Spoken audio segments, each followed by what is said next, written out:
Hello and welcome to our channel the competitive समस्त को स्वागत कर चैनल को आज आपण मानकर देखंतु school and mass education department रे आपण गोटे बड़ आपणकर मीटिंग थिला जो मीटिंग रे माननीय मुख्यमंत्री मोहन चरण माझी आज ग्रहण माने मीटिंग रे थिले जो थी कि आपण मानकर बड़ अपडेट या थिला जे आपण मानकर जूनियर टीचर स्कीमेटिकटा को रेगुलर करिया पई सरकार घोषणा करचंती एनईपी 2020 रे जोटा आपण मानकर करा जायथिला स्कीमेटिक प्राथमिक शिक्षक को नियुक्ति करिवा पई बा नियमित करिया पई पदक्षेप ग्रहण करा जिवो आसंता 3 वर्ष मध्य 44,433 टी पोस्ट क्रिएट करा जिवो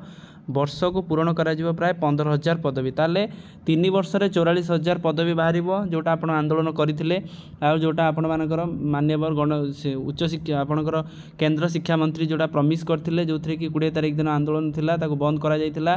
आउ स्कीमेटिक शिक्षक माननकु नियुक्ति करिया पई जो प्रथम दाबी थिला द्वितीय दाबी थिला आपण मानकर 3 वर्ष रे 44,333 टी पोस्ट क्रिएट करबा ताकू हमर गवर्नमेंट फुलफिल करिसंती आ मोहन माझी जो सरकार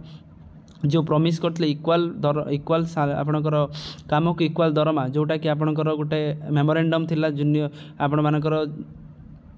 बीजेपी गवर्नमेंट सेटा आपणकर फुलफिल होती राज्य माध्यमिक शिक्षा परिषद राज्य उच्च माध्यमिक शिक्षा परिषद मिसाई गोटे बोर्ड करने निश्चित बीएससी सीएचएससी को मिसैकी गोटे बोर्ड करने गोटे बड़ निष्पत्ति करा जायछि नवम एवं दशम पिला मागणा पाठ्यपुस्तक जोगाई दिज्व हॉस्टेल रुवा पिला एएनएम नियुक्ति करने निष्पत्ति ता सहित आपणकर अलग रहा किंतु आपण मानकर जूनियर टीचर स्कीमेटिक जोटा आपण मानकर थिला दाबी जोटा बहु दिन है चली आसाला सेटा आपण मानकर जूनियर टीचर रेगुलर होगापी जाऊँगी आउ किछि क्षण अपेक्षा जोटा कि स्कीमेटिकटा को गवर्नमेंट कौन करेंगे ना नियमित करेंगे जोटा कि आपणकर घोषणा कर विधिबद्ध भाव में जब विधिबद्ध भाव में घोषणा होती तार कार्यकारी आरंभ हो तेणु यहाँ गोटे बड़ पदक्षेप गवर्नमेंटर समस्ते ये समस्त प्रथम कथा जूनियर टीचर स्कीमेटिक आउ जूनियर टीचर एस हो रही जूनियर टीचर आर हो समस्त को कंग्रेचुलेसन वीडियो को बहु मात्रा शेयर करूँ एवं अपडेट आसी समस्ते शेयर कर दिंतु चैनल को सब्सक्राइब करूँ जहाँद्वारा कि वीडियो नेक्स्ट अपडेट आप बाहर पहुँची पारे। थैंक यू देखा नेक्स्ट वीडियो।